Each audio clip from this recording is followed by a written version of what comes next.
이번에는 네네. 1인 기업을 하시는 혹은 준비하시는 분들에게 조언하고 싶다면 어떤 게 있을까요? 뭐 스피치 관련된 또 사업을 또 하려고 하는 분들도 있을 거라는 그런 분들도 얘기죠. 있고 뭐 그냥 전체적으로 1인 기업을 뭐 처음에 시작하시는 분들이 있다면 저는 일단 특히나 제가 시작했던 그 2012년보다 지금은 경기가 굉장히 어렵잖아요. 그렇죠. 그래서 지금은 사업하시는 분들도 너무 어렵기 때문에 사실 리스크를 줄여라. 리스크를 줄이고 시작해라. 리스크를 줄여라. 그래서 처음부터 다 교육원에 갖춰놓고 인테리어 다 제대로 해놓고 그때부터 막 마케팅해서 사람을 모아서 뭔가 하려고 하지 말고 그냥 내가 일단은 어떤 분야의 전문가인지를 자꾸 공개적으로 뭐 유튜브가 됐든 페이스북이 됐든 블로그가 됐든 일단은 노출을 시켜서 거기에서 뭔가 문의가 오고 수요가 오면 그 사람들을 대상으로 요새 뭐 공간 대여할 수 있는 것들 많잖아요. 공유 오피스도 많고 그런 데를 활용해서 시작을 하셔라. 그리고 나서 점점 더 그게 좀 수요가 많고 하시면 그때 이제 조금 더 확장을 하셔도 괜찮을 것 같아요. 그럼 지금 그럼 이제 어쨌든 간에 우리가 계속 발전을 해야 되잖아요. 어떻게 보면 우리 사업하는 사람들도 네. 자기 개발을 계속 하면서 해야 되는데 뭐 어떻게 하고 있어요? 자기 개발. 네. 저 자기 조금 더 왜냐하면 어떻게 보면 어떤 제품이 있으면 제품 개발하는 사람들은 이거를 더 사용하기 편리하게 하거나 고도화를 시킨다. 우리 대표님이 하고 있는 서비스를 고도화하거나 더 사람들에게 마케팅하기 위해서 좀 어떤 활동들을 하면 될까요? 기본적으로 저는 일반 분들을 많이 만나죠. 스피치에 대해서 고민이 있는 분들을 직접적으로 만나는 자리를 좀 많이 만들어요.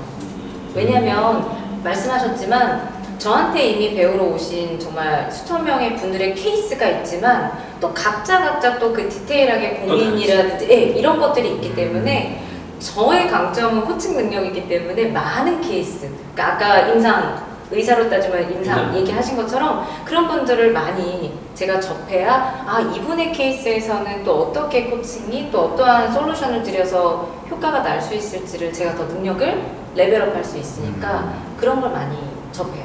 그래서 저희 교육원에서 물론 끊고 등록을 하시고선 배우시는 경우도 있지만 아까 잠깐 언급드렸던 것처럼 스피치 스터디 모임 스피치 스터디 모임에서 부담 없이 그냥 와서 참여하고 연습할 수 있는 그런 분들하고의 이런 접점을 자꾸 만들고 예비 고객들 팀을 만드시는 거예요? 사람을 끌어모으네요. 네네, 그런 것들을 조금 많이 파악을 하죠.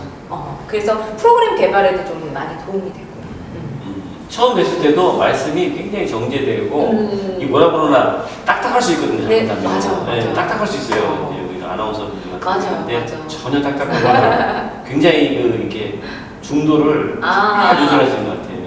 내공이 엄청나신 것 같아요. 이게 자칫 제가 이제 아까 방송인 출신 분들은 강의를 하시거나 그러면 사실 저도 초보 강사 때 그랬어요. 건조하고 뭐냐면 건조하고 딱딱하고 강의를 하는 게 아니라 방송을 해요. 그치. 그러니까 그게 들어와. 내용이 들어오는 게 아니라 그렇게 하는 모습이 들어오는 거예요. 그냥 기업교육 이제 하시는 분들 아니면 저도 이제 초보 때 보면은 너무 이게 직업병이라는 게 무시할 수 없잖아요. 그렇죠? 그러니까 직업병인 거야. 나는 원래 그냥 말한다고 말하는데 방송 말투, 방송하듯이 너무 하는 거예요. 그러다 보니까 의외로 소통 능력이 떨어지시는 분들이 많아요. 차와가 강의할 때. 왜냐면 그냥 카메라, 저희도 지금 카메라 앞에 있지만 보통 내가 진행을 할 때는 이렇게 카메라로 이렇게 설명을 드리잖아요, 시청자한테. 그러니까 이게 앞에 한 분 한 분하고 내가 소통을 하는 것보다는 준비된 강의안을 가지고 방송하는 느낌을 좀 주게 돼요. 그래서 너무 약간 동 떨어져 있는 느낌이 들겠구나. 그래서 뭔가 우와 대단하다, 우와 이런 느낌인데 그냥 방송 보는 느낌. 그래서 그 중도, 지금 잘 말씀하셨지만 그 중도가 되게 중요하다. 근데 그렇다고 또 너무 풀어지면 전문성이 조절하기 되게 힘들거든요. 당연히 떨어지죠. 그게 조절이 좀 필요하죠. 근데 굉장히 처음에 만났을 때 들어보면 정말 저로 쉽지가 않은데 왜냐면 이게 그냥 일시적으로는 잠깐은 할 수 있어요. 사람이라는 게 좀 이렇게 딱 해가지고 하는데 이게 이제 대화를 계속 하다 보면 이게 긴장이 풀어지거나 이렇게 하면 이제 원래 이제 습관이 나오게 되니까 사람이라는 게 그러니까 이게 잘 조절하고 김이나 계속 하시면서 하시는 거 보니까 배워야 되겠다. 이 생각이. 우리 대표님도 되게 날카로우신데요. 그런 디테일을 잘. 오늘 디테일의 영역을 항상 캐치하시고 계세요. 디테일을 채웁니다. 그럼 이번에는 네. 강의 대표님들이시니까 네. 대표님들 같은 경우는 뭐 강의나 발표, 뭐 프레젠테이션 많이들 하시잖아요. 네. 이런 거에 대한 고민이 많고 저도 이런 게 많아서서 뭐 지난번에 방문 드렸었는데 대표님이 어떤 솔루션보다는 이제 뭘 생각해봐라는 이런 피드백을 포인트를 주셨어요. 아직도 지금 생각이 안 나고 있는데 이런 이제 말하는 거에 대한 부담감을 갖고 있는 사람들한테 그런 뭐 꿀팁이라고 할까요? 일단은 저는 이제 사업하시는 분들 비즈니스 세상에서 우리 대표님들이 좀 꼭 생각하셨으면 하는 부분이 있어요. 첫 번째는 우리가 비즈니스에서 중요한 게 이제 등가 교환의 법칙이라고 있잖아요. 내가 어떤 물건의 어떤 가치, 그 가치를 돈으로 우리가 지불해서 그렇죠. 이게 성립이 되는 거잖아요. 거래가. 그것처럼 대표님들의 말 한마디 한마디는 사실 그걸 돈으로 환산할 수 있는 힘이 있거든요. 그리고 그 가치가 있거든요. 그래서 내가 누군가 어떤 비즈니스 모임에서 자기소개를 할 때 그럼 거기서 내가 누구의 아빠, 누구 인간의 모습 이렇게 그냥 있는 자리가 아니잖아요. 어느 회사의 대표, 어느 영역의 전문가로 있는 거잖아요. 퍼블릭한 위치에서 포지셔야 되는 거죠. 그렇죠. 그러면은 내 말 한마디가 그분들이 들으셨을 때 이분 누구한테 좀 소개해드릴 수 있는 정말 전문가구나. 이분한테 한번 맡겨도 되겠다라는 게 즉 거래가 돼야 된다는 뜻이에요. 오늘 약간 제가 하나 거래시키잖아요. 그래서 대표님들은 사실 거기서 내 말 한마디가 내 사업적인 거를 꼭 고려하시고 그 자리에 맞는 그런 좀 가치가 될 수 있는 가치를 줄 수 있는 좀 말을 생각하시면 좋겠다. 그리고 또 이제 우리가 지금 이 유튜브를 좀 만든 이유 중에 하나는 또 사업을 시작하려는 사람들도 있고 우리 청년들한테 이제 취업을 준비하고 또 이제 막 사회 시작하니까 학생으로 있을 때하고는 완전히 다르잖아요. 네, 이런 친구들, 이런 사람들한테 해주고 싶은 팁. 요새 젊은 친구들이 말을 정말 못해요. 그래요? 왜냐하면 거의 우리가 핵가족으로 자랐잖아요. 외동이잖아요, 요새 아이들. 보통 요새는 하나 아니면 둘, 하나 아니면 뭐 나이 차이 많거나 이렇잖아요. 터울이 좀 많거나 그러다 보니까 형제 중에 같이 말할 사람이 없는 거예요. 맞아요. 그리고 부모님 바쁘시잖아요. 회사 다니시고 뭐 하시고 그럼 가족끼리 말할 시간이 없어요. 대화를 못 그러니까 이게 저는 4남매거든요. 위에 언니가 둘이고 밑에 남동생이에요. 그러니까 내가 동생으로서 언니한테 이렇게 대리만해서 말해야 되는 것도 있고 남동생한테는 또 제가 누나로서 좀 리더로서 좀 이끌어가는 말도 해야 된단 말이에요. 그 포지셔닝이. 근데 요새 애들은 너무 외동이고 다 곱게 자랐기 때문에 나오면 배려하는 말이라든지 내가 뭔가 좀 리드할 수 있는 리더가 되는 그러한 말들을 잘 못해요. 되게 중요하죠. 근데 면접을 딱 볼 때 면접관 앞에 내가 이 회사에 얼마나 기여할 수 있고 얼마나 이 회사에서 내가 역할을 잘할 수 있는지를 얘기해야 되는데 그런 표현을 이제 못한다는 거죠. 거기까지는 생각 못한 거. 그래서 저는 사실 젊은 친구들은 이게 스킬도 물론 중요하지만 아르바이트 경험이라도 봉사 경험이라도 사회 경험을 좀 많이 했으면 좋겠다. 그래야 거기서 내가 여기선 봉사자 여기서는 또 아르바이트 하다 보면 내가 약간 의뢰 입장도 되잖아요. 그러면 또 거기서 화는 나지만 어떻게 또 순화시켜서 고객을 응대해야 되는지 또 거기 계신 내 윗분들하고 어떻게 소통해야 되는지 이제 이런 것들을 좀 배운 다음에 스킬을 익히면 너무 좋죠. 그러니까 그게 사실 교육 문제인데 우리나라도 사실 그 학원이라든가 이런 사교육을 되게 많이 하잖아요. 그 사교육법도 많고 방금 얘기한 것처럼 그 고등학교 때부터 자기가 아르바이트 하는 그거를 좀 장려하는 것도 되게 중요할 것 같아요. 자기가 직접 사회에서 부딪히면서 느끼는 게 배우는 게 되게 많을 거란 말이죠. 근데 우리나라는 뭐든지 다 막 영어학원 보내고 수학학원 보내고 무슨 학원 보내고 해서 애들이 놀 시간도 없고 진짜 그렇죠. 공부밖에 못하니까. 근데 그렇게 해서 대학을 졸업해서 솔직히 취직을 못하잖아요. 그치. 지금 방금 좋은 말씀 해주신 것 아르바이트. 사고 자격증도 많이 해라. 그러니까 취업 시장이 너무 어렵잖아요. 지금 기업이 어려우니까. 그러면 사실 저처럼 또 대표님들처럼 창업도 할 수 있는 거예요. 맞아요. 근데 어쨌든 제가 말씀드린 그 경험이나 역량이 있어야 또 회사도 잘 이끌어갈 수 있잖아요. 그 사업은 그래서 좋은 훌륭한 대인 관계에 가장 좋은 예상. 정말 좋은 대인 관계를 가지고 있는 게 그 사람의 사업에 영향이 있고 성공에 성장하고. 근데 그걸 이제 지금 우리 대표님 하고 계신 커뮤니케이션, 또 스피치, 전달하는 능력들 이런 것들을 지금 이제 하시는 거니까 사실은 어떻게 보면 성공의 관문에서 이제 딱 지키고 계신 거예요. 그러니까 저는 스피치 교육하면 다들 뭐 스킬만 교육하는 줄 아시는 경우가 있어요. 스킬을 알려드리고 트레이닝을 하기는 하지만 제일 중요한 건 이런 마인드셋을 제일 많이 하고 네, 사회생활이라든지 삶이라든지 아니면 어떤 기업이라든지 이런 부분들을 좀 많이 알려주죠. 그런 것들을. 그리고 인간 심리라든지 철학이라든지 이제 이런 걸 가지고 먼저 마인드셋 하고 그거를 분석해드리고 그 다음 마지막이 사실 트레이닝이거든요. 코칭을 해드리는 거거든요. 실제로 저희가 비즈니스 할 때 제일 중요한 내용 중에 하나는 우선 이제 말 커뮤니케이션 스피치를 하지만 이게 잘 듣는 것도 되게 중요하거든요. 왜냐하면 잘 들었을 때 사실은 거기서 내가 할 수 있는 말들이 생기는 거죠. 그래서 이런 것들을 이제 전반적으로 다 다뤄주는 거니까. 왜냐하면 뭐 1, 2년 했거나 짧게 하셨으면 이런 생각 안 하셨을 건데 뭐 워낙에 뭐 너무 오랫동안 하시다 보니까 이제 고수 중에 고수. 실제로 이렇게 저는 몇 번 만나뵀잖아요. 만나뵙고 대화를 나눴었고 오늘 인터뷰까지 다 포함해서 종합해 볼 때 대표님이 공부를 되게 많이 하시는 걸로 알고 있어요. 아무래도 전문가가 되기 위해서 이런 노력도 있었을 거고 대표님이 지금의 모습이 되기 위해서 어떤 공부를 많이 했었고 어떤 책이 가장 많이 영향을 받았었을지 영감을 주는 그런 게 되게 궁금하더라고요. 일단 저는 경험을 일단 많이 했다. 제가 아까 아르바이트도 이제 청년들 좀 했으면 좋겠다 말씀드렸는데 제가 고등학교 때 제가 신문 배달도 해봤어요. 진짜요? 네, 의외죠. 가정이 뭐 그 정도로 되게 어려운 건 아니고 평범했는데 친구하고 운동 겸 다이어트 겸 제가 좀 시골을 경기도 이제 북부 지역 쪽에 이제 고향인데 거기서 학창 시절을 보냈고 그래서 그냥 신문 배달했어요. 성향까지는 안 하셨죠? 네,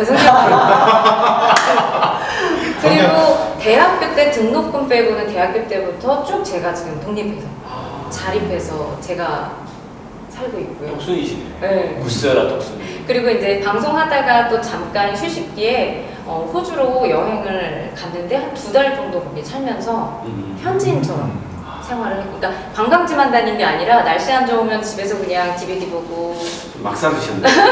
맞아. 막 사는 게 필요합니다. 막 살아야 돼. 그래서 막 그런 경험들 그리고 뭐 창업 이런 것도 막 하고 또 방송 이게 직업 특성상 인터뷰를 많이 다니잖아요. 그러니까 저는 또 많은 분들을 많이 만나왔고 대화를 나눠왔고 간접적인 경험. 네. 그러다 보니까 이제 사회생활 경험 또 이런 사람의 대화를 통해서 그분의 어떤 인생관이라든지 철학 이런 거 배우고 그리고 또 제가 독서 모임 2년 정도 됐다고 그랬잖아요. 네. 그래서 이제 책이나 작가분들 통해서도 제가 깨달음을 얻고 도움이 되는 게 되게 그냥 주위의 모든 것들이 다 배우고 그러네요. 특정한 책이라는 것보다. 저는 사실 책을 다독하는 스타일은 아니고 제가 책 정리를 1년에 한 번씩 해요. 그럼 한 20권 정도를 빼고 거의 책 정리를 해요.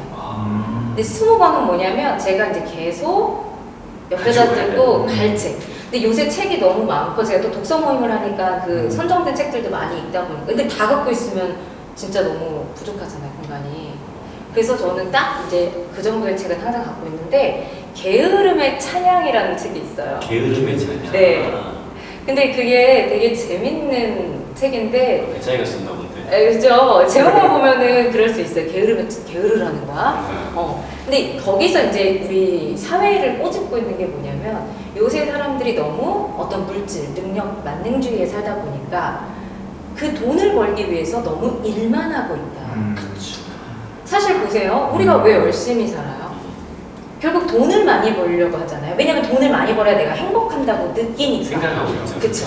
근데 아니잖아요. 우리가 경험적으로 꼭 돈이 많은 게 행복한 건 아니잖아요. 그래서 그 책에서 꼬집는 게 내가 어딜 향하고 있고 왜 날려가는지를 항상 생각하면서 해야 된다. 그렇지 않으면 우리는 완전 일의 노예가 돼서 나중에는 지친다. 삶의 방향을 좀 생각하게 맞아요. 하는 그런 책이. 그러니까 게으름의 찬양이 약간 역설적인 제목인 거죠. 그러네요. 그래서 대표님들이 또 창업하시는 분들은 얼마나 할 일이 많고 바쁘세요. 그쵸. 24시간이 모자랄 정도로. 근데 그러다가 또 건강을 또 해치면 또 가족 간에 문제가 생기면 이건 뭐 완전히 또 다 무너지는 거잖아요. 다 무너지죠. 중심이. 그래서 저는 그 책을 게으름의 찬양. 네, 추천드립니다. 작가가 누구세요? 한국 사람이시죠? 아니요, 외국서입니다. 버드런트 러셀이라는 작가의 들었어요? 네, 책입니다. 얇아요. 얇아요. 아, 좋다. 네. 너무 좋다. 읽어보시면 좋습니다. 네. 롤모델. 롤모델. 저는 셰릴 샌드버그 페이스북 지금 CEO인 그쵸. 여성분이시거든요. 그분이 지금 69년생이세요. 9년생. 닭 드시네. 닭 드세요. 그러니까 거의 50이 넘으셨는데도 아직까지 이 비즈니스 세계에서 그 높은 자리에까지 있다라는 거. 그게 저는 그냥 여성 같이 일을 하는 사람으로서 가장 좀 존경스럽고 롤모델로 생각하는 거예요. 현직에서 오래 일하는. 현직에서 오래 일하는.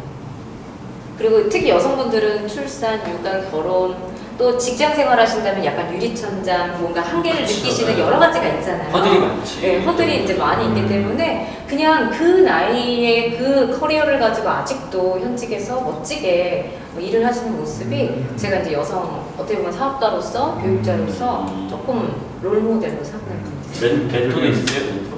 어떤 멘토? 멘토. 개인적으로 멘토.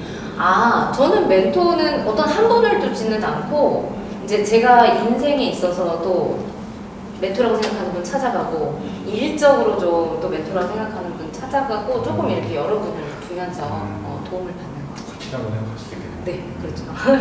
대표님 그럼 아까 셰릴 샌드버그 네, 셰릴 샌드버그. 네. 그럼 대표님은 몇 세까지 일을 하실 생각이십니까? 저는 진짜 건강할 때까지 일단은 한 60까지는 할 수 있지 않을까. 40년. 낮게 보신 거 아니에요? 아니, 그러니까 최소로 우리가 현실적인 걸 고려했을 때 60? 근데 이제 제 체력이나 여러 가지 조건들이 된다면 뭐 70이든 80이든 어쨌든 현직에서는 제가 오래 하고 싶고. 그래서 사실 많은 대표님들이 교육을 강사였고 교육자였지만 내가 차리게 되면 강사분을 채용해서 아무래도 쓰잖아요. 저도 파트 강사분이 있단 말이에요. 근데 다 두고 나는 경영만 하면 사실 실무 경험이라든지 실무 능력이 떨어질 수밖에 없어서 저는 이제 항상 제 영역을 두고 이제 CEO분들은 따로 1대1로 개인 코칭을 받으시기 때문에 그렇게 그런 것들은 네, 그냥 제가 하여튼 현직에서 할 수 있는 것들 좀 오래 하고 싶어요. 대표님 앞으로 계획은 어떻게 되실까요? 저는 일단은 목표가 사실 저희 인파워 스피치 커뮤니케이션이라는 이런 교육원을 운영하는 것도 있지만 사실 그 위에 인파워 에듀케이션이라는 회사가 있어요. 이름이. 근데 인파워 에듀케이션, 그래서 스피치만을 이렇게 국한되는 게 아니고 여러 가지 다른 영역의 좀 교육을 할 수 있는 그런 부분도 생각을 하고 있어요. 좀 더 포괄적으로. 네, 포괄적으로. 그래서 최근에 제가 공부하는 어른학교라는 브랜드를 하나 만들었어요. 그래서 요새 많은 분들이 사실 공부 안 하면 살아남기 좀 어렵잖아요. 자기 개발 꾸준히 해야 되잖아요. 그래서 많은 분들이 좀 다양한 재테크가 될 수도 있고 심리가 될 수 있고 인문학이 될 수 있고 이제 스피치 외에 다른 영역을 공부할 수 있는 이제 자기 개발 플랫폼으로 공부하는 어른학교라고 또 제가 최근에 런칭을 해서 그걸 좀 키워나가고 싶은 생각이 있어요. 하나의 공통점은 네네. 계속 다시 태어난다면 사업을 할 것인가? Yes or no? Yes! 그 이유는? 쭉 저하고 지금 인터뷰를 해보셨으면 아직까지도 막 일을 하고 싶은 그 열정을 좀 느껴보셨을 것 같아요. 그래서 맞아요. 왜냐면 제가 현직으로 오래 일하는 게 제 좀 목표고 꿈이잖아요. 그래서 예스! 마담 출연 소감 어떠십니까? 저는 이렇게 또 세 분의 MC분을 여기 고루고루 뵈면서 인터뷰하는 것들 네, 누굴 봐야 될까 그죠? 고루고루 이렇게 잘생긴 사람 보면 됩니다. 네, 그래서 대표님을 많이 봤습니다. 저도 잘 안 보시더라고요. 그래서 저희가 사장아 그죠? 같이 멤버로서 대표님들 따로 뵌 적도 있지만 뭔가 이렇게 또 저희가 이 채널을 통해서 얘기를 나누니까 저도 제 사업에 대해서 말씀드릴 수 있고 또 한 분 한 분하고 소통할 수 있어서 너무 좋았습니다. 네, 초대해 주셔서 감사합니다. 이제 오늘 사실은 굉장히 여리여리해 주시고 굉장히 정제되고 이렇게 이제 아나운서는 딱 그 이미지가 풀렸는데 이 이제 내면에는 굉장히 이게 강한 그 파워, 그 파워를 가지고 계시고, 네, 그 파워를 가지고 위임하고 다른 사람들한테 전달하고자 하는 맞아요. 그게 이제 표현하는 능력이라든가 이런 부분들 그리고 앞으로도 계속 그런 자신의 탤런트를 가지고 다른 사람들한테 또 영향력을 더 주고 싶어하는 그런 그 의지가 아마 사업을 계속 하실 수 있는 또 앞으로 계속 할 또 성공의 유전자 이미 성공하셨고 더 크게 성공하실 분이 아니신가 생각이 듭니다. 아, 감사합니다. 네, 너무 인상적이었습니다. 아, 네. 네, 오늘 정말 고생 많으셨고요. 네. 그럼 오늘 15회차 대장문화 여기까지 하겠습니다. 수고하셨습니다.